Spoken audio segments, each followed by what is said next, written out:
व्योमिका सिंग, आकाशाला गवसणी घालणारी भारताची पहिली महिला फायटर पायलटपैकी एक. 2016 मध्ये जेव्हा भारतीय वायुदलाने महिलांसाठी फायटर पायलटचे दरवाजे खुले केले त्यावेळी व्योमिका सिंग या पहिल्या तिघींमध्ये सामील झालेल्या होत्या. त्याने MiG-21 बायसन सारखी जलदगती आणि अत्यंत शक्तिशाली लढाऊ विमान उडवली, तेही उत्तम कौशल्याने आणि आत्मविश्वासाने. भारतीय हवाई दलात त्यांनी अनेक प्रशिक्षण मोहिमा पूर्ण केल्या आणि त्यांच्या सेवेमुळे देशाच्या हवाई सुरक्षेत मोठं योगदान दिलं.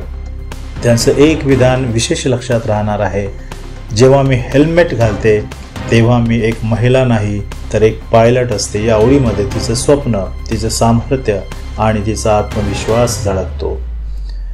सोफिया कुरेशी आणि व्योमिका सिंग यांचं कार्य केवळ सैन्य दलापुरतं मर्यादित नाही तर त्यांच्या कार्याने लाखो तरुणींना नवसंजीवनी दिली आहे. त्यांच्या यशोगाथा म्हणजेच संघर्षातून उभारलेलं सामर्थ्य आणि पुरुषप्रधान क्षेत्रात स्वतःचा ठसा उमटवणारी धैर्यगाथा आहे.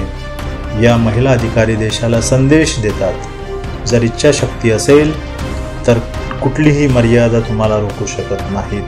त्यांच्या पावलावर चालणाऱ्या हजारो मुलींना नव्या स्वप्नांना आकार द्यायचा आत्मविश्वास त्यांनी दिलेला आहे.